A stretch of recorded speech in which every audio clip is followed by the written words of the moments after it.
जम्मू कश्मीर के एक ऐसे नेता को जो हमेशा किसी न किसी कंट्रोवर्सी में पड़े रहते हैं। एक ऐसे नेता जो एक जमाने में मिलिटेंट थे और आज महात्मा गांधी के रास्ते पर चलने की बात करते हैं। Please welcome Jammu Kashmir liberation front के चेयरमैन यासीन मलिक।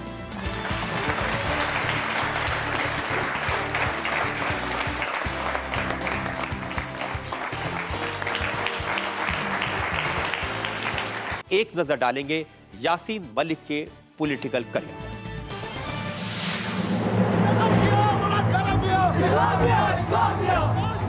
यासीन मलिक जम्मू कश्मीर के उन अलगाववादी नेताओं में शामिल हैं जिन्हें हाल ही में पाकिस्तान के हाई कमिश्नर ने मिलने के लिए बुलाया था।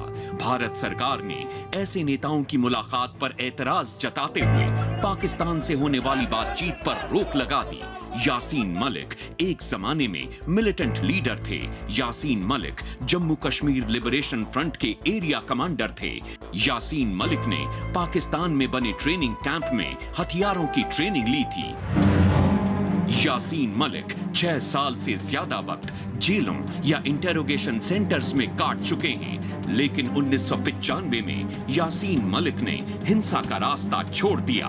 अब यासीन मलिक शांति के रास्ते से कश्मीर समस्या का हल निकालने की कोशिश में लगे हैं। जेकेएलएफ के चेयरमैन यासीन मलिक आपकी अदालत में अपनी पैरवी खुद करेंगे। मुकदमा शुरू होता है। आपकी अदालत में पहला इल्जाम यासीन मलिक पर। आपकी अदालत में जेकेएलएफ के चेयरमैन यासीन मलिक पर इल्जाम है कि ये शांति के दुश्मन हैं। यासीन साहब, जब नरेंद्र मोदी प्राइम मिनिस्टर बने, उन्होंने नवाज शरीफ को हिंदुस्तान बुलाया तो अपनी तरफ से एक शांति का रास्ता, पीस प्रोसेस शुरू किया था उन्होंने। आपने पीस प्रोसेस को स्पॉइल कर दिया जो नरेंद्र मोदी ने शुरू किया था। जी, हमने पीस प्रोसेस को स्पॉइल नहीं किया, बल्कि हम पीस प्रोसेस को स्ट्रेंथन करना चाहते, क्योंकि पीस प्रोसेस का मतलब क्या है, जितने भी पाकिस्तान से जो भी आया, चाहे प्राइम मिनिस्टर साहब आए, प्रेसिडेंट साहब आए, फॉरेन मिनिस्टर आए या फॉरेन सेक्रेटरीज आए, उन लोगों ने कश्मीर के लोगों से बातें की और हिंदुस्तानी स्टेट ने उसको फैसिलिटेट। लेकिन निजाम बदल गया, आप समझे नहीं। अभी नवाज शरीफ साहब आए थे, उन्होंने आपसे बात नहीं की, उन्होंने इस बार सेपरेटिस्ट को नहीं बुलाया। देखिए, निज़ाम नहीं बदला है, पॉलिसी बदली है। जो निज़ाम में नया कैप्टन आया है, हालांकि यही बीजेपी की टीम थी, प्लेयर सब यही थे, लेकिन इन्होंने कश्मीरियों से बातचीत भी की, इन्होंने पाकिस्तान से भी बातचीत की और खुल्लम खुल्ला कहा कि हम कश्मीर पे बात कर रहे हैं। लेकिन आज जो इस टीम का कैप्टन बदल गया, उस टीम के कैप्टन का वाजिया मौक़िफ़ है, मुझे कश्मीर पे किसी किस्म की बात ही नहीं। और ये बात हमको समझ में आई और हम लोगों को अपनी ही तहरीक को मजबूत करना है। बातचीत के अमल में कोई प्राइम मिनिस्टर ने ये नहीं कहा कि कश्मीर पर किसी से बात नहीं करनी। प्राइम मिनिस्टर ने कहा कि कश्मीर से पाकिस्तान पर बात हो सकती है, लेकिन इसमें आपके जैसे सेपरेटिस्ट्स का कोई रोल नहीं है। देखिए, वही तो मैं कह रहा हूँ, या तो वो ये कहे जो इससे पहले 7 प्राइम मिनिस्टर थे, उन सबों ने गलत प्रेसिडेंस इख्तियार की थी, उन्होंने गलत फैसले किए। क्या नरेंद्र मोदी ये कहने के लिए तैयार हैं कि जो मेरे पहले से 7 प्राइम मिनिस्टर पिछले 24 साल में आए हैं, उन सब के फैसले गलत थे, मैं जो फैसला कर रहा हूँ वही सही फैसला। नरेंद्र मोदी ये कह रहे हैं पाकिस्तान से कि आप एक तरफ यासीन मलिक के साथ बात करें, दूसरी तरफ हमसे बात करें, ये अब नहीं चलेगा, ये वक्त बदल गया है।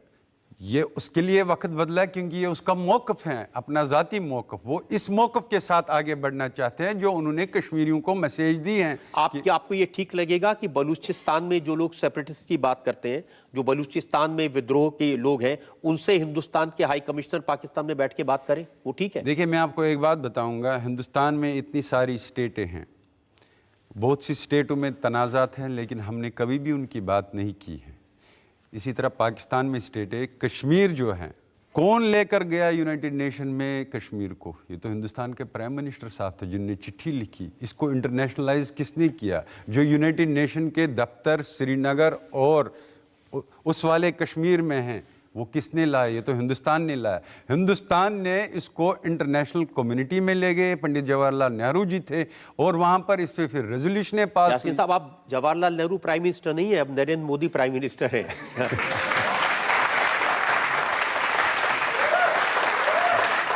देखिए, नरेंद्र मोदी जी प्राइम मिनिस्टर हैं, उसको लोगों ने चुना है, मुझे उससे कोई इख्तिलाफ नहीं है। लेकिन मैं आपको ये बताना चाहता हूँ, जो नरेंद्र मोदी जी हैं, नरेंद्र मोदी जी का एक ही फैसला है कि मुझे हार्ड लाइन लेनी है और हम कश्मीरी उसके लिए तैयार हैं और हम अपनी ही मूवमेंट कश्मीरियों के लिए हार्ड लाइन नहीं लेनी है, वो कहते हैं ये पाकिस्तान को लव लेटर लिखना बंद होना चाहिए।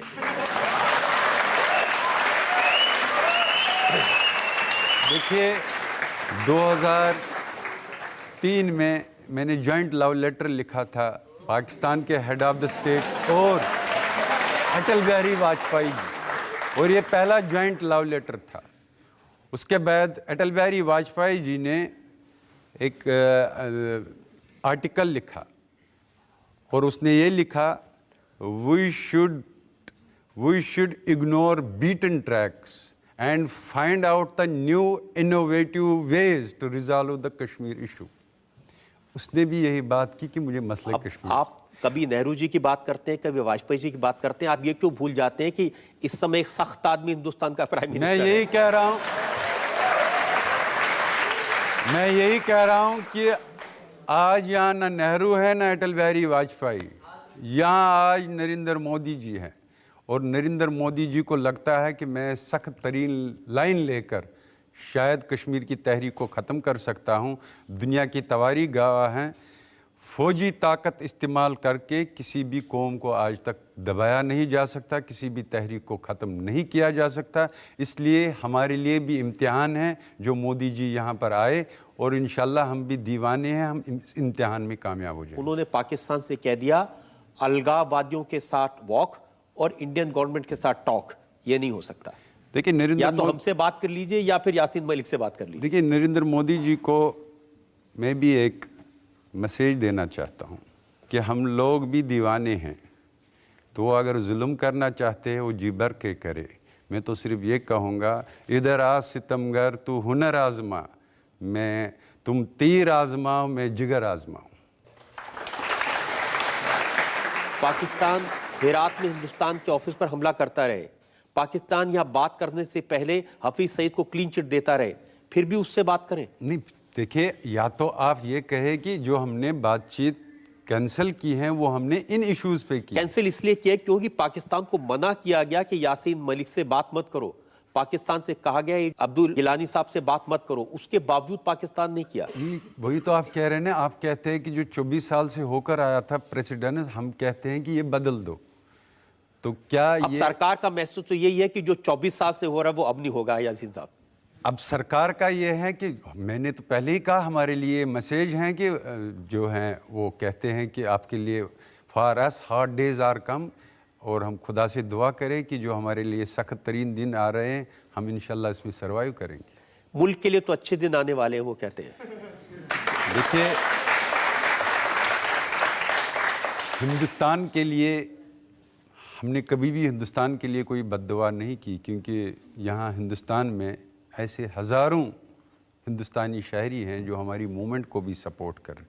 इसलिए हम कभी नहीं चाहेंगे कि हम हिंदुस्तान के लिए कोई बद्दुआ करें। लेकिन नरेंद्र मोदी जी को फिर एक बात कहूँगा, ऐसा एटमॉस्फेयर क्रिएट हो रहा है जिसको फैज़ अहमद फैज़ ने 2 लाइनों में बंद किया है।